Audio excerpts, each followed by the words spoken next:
តាមដានរឿង One Piece បន្តទៀតវីដេអូនេះចាប់ផ្ដើមជាមួយនឹងឡប្រហែលថ្ងៃនេះញាតឃើញឡចូលរួមប្រយុទ្ធដោយសារតែគាត់ជាប់រវល់ដើររកសាលាជាលក្ខផលនៃក្លីបឡចង់សិក្សាពីប្រវត្តិតាក់ទងជាមួយនឹងឈ្មោះអក្សរ D របស់គាត់ក៏ធ្លាប់យករឿងហ្នឹងទៅពិភាក្សាជាមួយនឹង Robin ផងដែរប៉ុន្តែ Robin ឆ្លើយថានាងក៏ចង់ដឹងដូចគ្នាសាលាចរិតដែលឡចង់រកគឺមានពណ៌ក្រហមប៉ុន្តែអ្វីដែលគាត់ឃើញគឺពណ៌ខៀវមិនដឹងថា Kaido យកសាលាចរិតពណ៌ក្រហមទៅលាក់ទុកនៅកន្លែងណាទេកាត់ទៅមើល Kid វិញគាត់អត់បានសហការជាមួយនឹងក្រុមសម្ព័ន្ធមិត្តទេគិតតែវាយឡើងទៅខាងលើដើម្បីប្រយុទ្ធជាមួយនឹង Kaido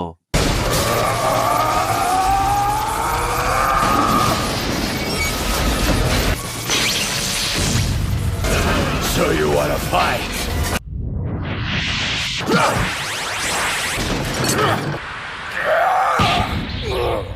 នៅពេលហ្នឹង Kid ប្រមូលកំទេចកំទីដៃអៀតចាយបានយ៉ាងច្រើនប៉ុន្តែគាត់អត់វាយក្រុមមកចោលចែមទេគាត់ទុកយកទៅវាយ Kaido កាត់ទៅមើល Luffy វិញគាត់ Sanji ហើយនិង Jinbe ក៏កំពុងតែវាយសម្រុកឡើងដល់ខាងលើដើម្បីជួបជាមួយនឹង Kaido ផងដែរ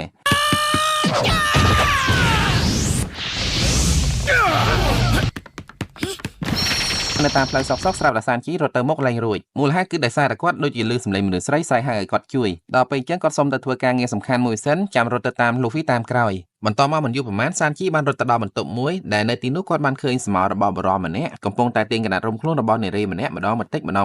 ហើយដោយសារតែគាត់លឺសំឡេងនារីនោះស្រែកឲ្យជួយបានន័យថានារីនោះត្រូវបានគេបង្ខំដល់ពេលអញ្ចឹងសានជីក៏បញ្ញាប់ចូលទៅជួយប៉ុន្តែតាមពិតគឺជាអន្ទាក់របស់គេសោះអន្ទាក់ដែលចាប់សានជីនោះគឺជាសំណាញ់ពីងពីងដែលស្អិតណាស់សានជីរើអត់រួចទេនៅពេលនោះសានជីត្រូវបានស្រីវាយឲ្យរបួសខ្លះប៉ុន្តែគាត់អត់បានតដៃទេគ្រាន់តែសុំគេឲ្យជួយដោះលែងគាត់ព្រោះគាត់មានការប្រញាប់មេខ្លោងក្រុមអ្នកដែលដាក់អន្ទាក់សានជីនោះមានឈ្មោះថា Black Maria ជាដំបូងនាងអត់ទាន់ធ្វើអីសានជីទេគ្រាន់តែបង្ពួកសានជីលេងកំសាន្តសប្បាយតែប៉ុណ្ណោះកាត់ទៅមើល Chopper វិញពេលនេះគាត់បានថ្នាំប្រសាបនៅក្នុងដៃហើយគាត់បានស្រ័យប្រាប់អ្នកដែលបានឆ្លងមេរោគខ្លាចជាអនេះទាំងអស់ថាវិធីការពារកុំឲ្យមេរោគរាលដាលកាន់តែខ្លាំងគឺត្រូវរក្សាកម្ដៅនៅក្នុងខ្លួនកុំឲ្យចោលត្រជាក់ហើយគាត់ធានាថានឹងផលិតថ្នាំប្រសាបឲ្យបានច្រើនសម្រាប់អ្នកដែលបានឆ្លងមេរោគទាំងអស់គ្នាមិនថាមិត្តឬសត្រូវទេពេលនេះអញ្ចឹងក្រុមអនេះទាំងអស់មានសង្ឃឹមឡើងវិញហើយអាចរក្សាភាពនឹងណបានខ្លះនៅពេលនោះផងដែរ Queen ខឹងអាភូដែលការពារថ្នាំប្រសាបឲ្យបានក៏ចង់សម្លាប់គាត់ចោលប៉ុន្តែ Zoro បានប្រើ Feud ដែរទៅវាយស្ទាក់នៅពេលហ្នឹង Zoro បានបន្ទោស Queen យ៉ាងខ្លាំងដែលគ្មានមនុស្សធម៌យកជីវិតមនុស្សមកធ្វើជាហ្គេមលេងកំសាន្តហើយចៃដន្យរំពេចនោះស្រាប់តែមានការរំជួយដីយ៉ាងខ្លាំងដែលធ្វើឲ្យមនុស្សម្នានៅទីនោះគិតថាមកពីបារមីរបស់ Zoro ពេលគាត់ខឹង